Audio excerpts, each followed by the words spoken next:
चलिए आज हम स्फीयर के बारे में चर्चा करते हैं और स्फीयर का फॉर्मूला डिराइव करते हैं कि स्फीयर का फॉर्मूला होता कैसे है, कैसे बनता है। पहले देखते हैं कि ये है स्फीयर।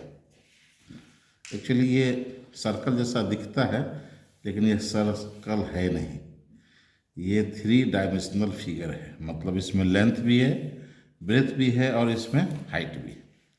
यदि इस स्फीयर को हम पीस पीस करके काटेंगे तो मेरा इस तरह का टुकड़ा आएगा।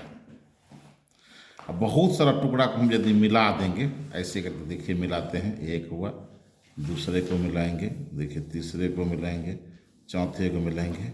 इसी तरह से यदि हम मिलाते जाएंगे तो मेरे पास एक पूरा पूरा स्फीयर बन जाएगा। तो इसका क्षेत्रफल कैसे निकालेंगे, मतलब इसका एरिया कैसे निकालेंगे, इसका कर्व सरफेस एरिया कैसे निकालेंगे।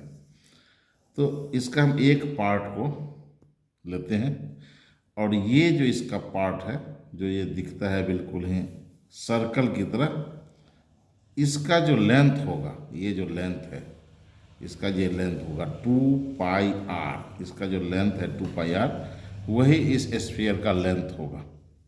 और इसका जो डायमीटर है, ये डायमीटर जिसमें 2 रेडियस होगा, ये इसका ब्रेथ होगा। तो हम जानते हैं कि एरिया का फॉर्मूला होता है area equal to length into breadth. किसी का भी एरिया लेंथ इनटू ब्रेथ ही होगा, उसी का अलग अलग रूप में हम लोग डिफरेंट तरह से एरिया निकालते हैं। लेकिन जब भी हम एरिया निकालेंगे तो लेंथ और ब्रेथ को आपस में मल्टीप्लाई करेंगे। तो इसका लेंथ जैसा कि मैंने बताया कि 2πr है, ये इसका लेंथ कहलाएगा जो 2πr, ये होगा 2πr। और इसका जो ब्रेथ है ये d मतलब 2r होगा, ये 2r मल्टीप्लाई करेंगे तो 2 2 जा 4πr²। इस तरह से स्फीयर का जो कर्व सरफेस एरिया होगा वह होगा 4πr²। अब इसको यदि हम हाफ करते हैं, हाफ करेंगे तो मेरा हेमी स्फीयर बन जाएगा। तो हेमी स्फीयर का जो एरिया होगा, इस हाफ का एरिया तो होगा 2πr², और ये जो पार्ट है इसका एरिया होगा πr²। दोनों को यदि हम ऐड कर देंगे तो ये हो जाएगा 3πr²। तो हेमी स्फीयर का area of Hemy sphere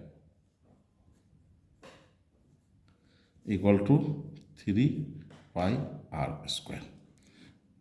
thank you, फिर मिलते हैं अगले वीडियो में।